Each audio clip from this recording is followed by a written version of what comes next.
Manila, Philippines, AP, a strong earthquake set off landslides and damaged buildings in the northern Philippines on Wednesday, killing at least 5 people and injuring dozens.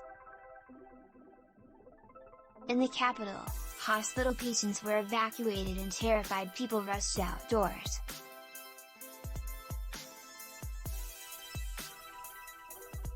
Read more. Election of Marcos Jr. raises concerns about erosion of Philippine democracy. The 7-magnitude quake was centered in the mountainous area of Abra province, said Renato Solidum, the head of the Philippine Institute of Volcanology and Seismology, who described the mid-morning shaking as a major E. "We rushed out of the office, and I heard screams and some of my companions were in tears," said Michael Brillantes, a safety officer of the Abra town of Lagangilang, near the epicenter. "It was the most powerful quake I've felt and I thought the ground would open up," Brillantes told the Associate. At least 5 people died, mostly in collapsed structures. One villager died when hit by falling cement slabs in his house in Abra, where dozens of others were injured. In Benguet province, a worker was pinned to death after a small building that was under construction collapsed in the strawberry-growing mountain town of Trinidad.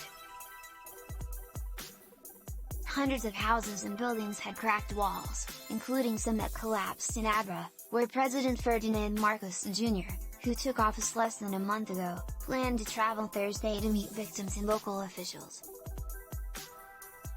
Marcos Jr. told a news conference he was in his office at the riverside Malacanang presidential palace complex when the chandeliers began swaying and making clanking sounds.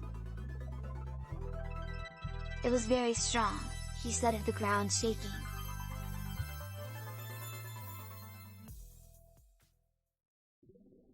In a chilling near-death experience, Filipino photojournalist Harley Palangchao and companions were traveling downhill in 2 vans in mountain province when they suddenly heard thunder-like thuds and saw an avalanche of boulders as big as cars raining down just ahead of them from the towering mountain.